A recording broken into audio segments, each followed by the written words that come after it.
This is Ed Rogers, and I'm here to show you how it's all connected. In my most recent programs, I addressed the UN pressure to impose a two-state solution on Israel.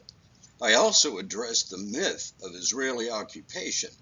I hope these programs show how unjust the world body is in its dealings with Israel. Today's program deals with how economically unrealistic the two-state solution is. Several articles have been written in recent years outlining some of the downsides of Palestinian statehood. They all agree that the economics don't work.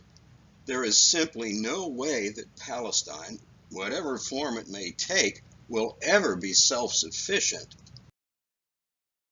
Simply put, it is too dependent. And that dependence could come back to bite those who are pushing the hardest for statehood, especially certain European Union members. For example, several years ago, France, having bought into the Israeli occupation myth and confident that an independent Palestinian state was imminent, invested considerable time and manpower training Palestinian police and creating new businesses. They did all this before the anticipated new borders had even been determined. Let's look at a few facts to see how its return on investment may work out.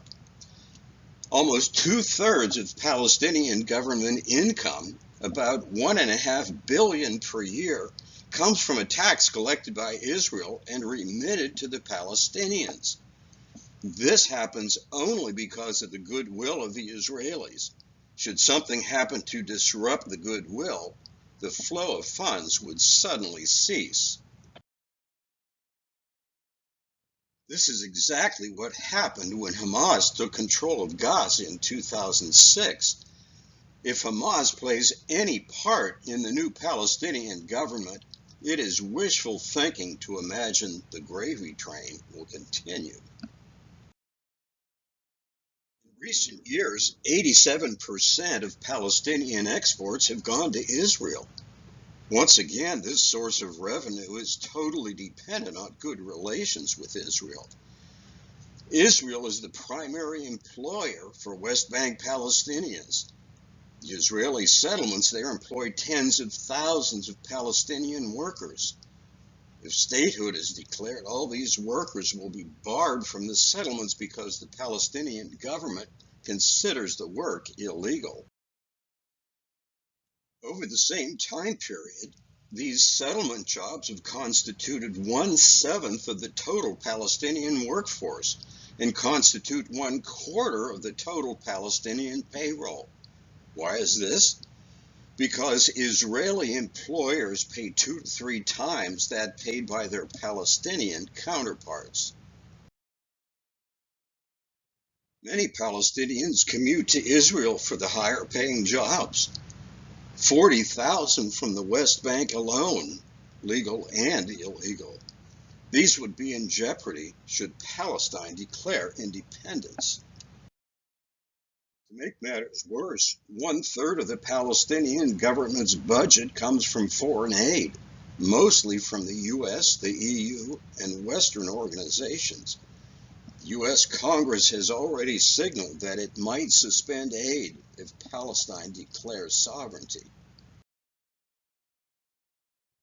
The anti-Semitism of the EU has blinded the organization to the realities on the ground. It may very well end up with a new dependent, Palestine. This is the view of many who have studied the issue. This is the last thing the struggling EU needs right now. But if it is so determined to see Palestinian statehood, it must live by the consequences. Perhaps the most serious consequence of an independent Palestinian state comes from the one who created both the people and the land of Israel. God has made it clear how he feels about those who engage in dividing up his land. There will be consequences, and they will be dire. Listen to what he says in his word. I will gather all the nations and bring them down to the valley of Jehoshaphat. Then I will enter into judgment with them there on behalf of my people and my inheritance, Israel, whom they have scattered among the nations, and they have divided up my land. It seems like God is currently using the economies of the world as tools for his judgment. Those nations that vote for Palestinian statehood have no idea what they will have unleashed. Don't think for a moment that all the consequences will be delayed until a future day of judgment. The EU is already struggling for its life, and France has been rocked by Islamic terror attacks. Beyond the economic and biblical challenges to a recognized Palestinian state, there lies the question, which one? I'll deal with this in a future program. For now, even if you're not into all the economic analysis, I hope you see why establishing an independent state of Palestine will not end well. And lastly, to lighten things up a bit, here's my thought for today.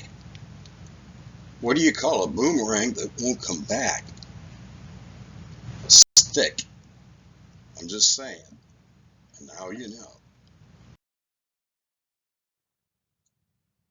I invite you to check out my website at edrogers.net, where you'll see my books, blogs, and newsletters. Until our next program, this is Ed Rogers, showing you how. It's all connected.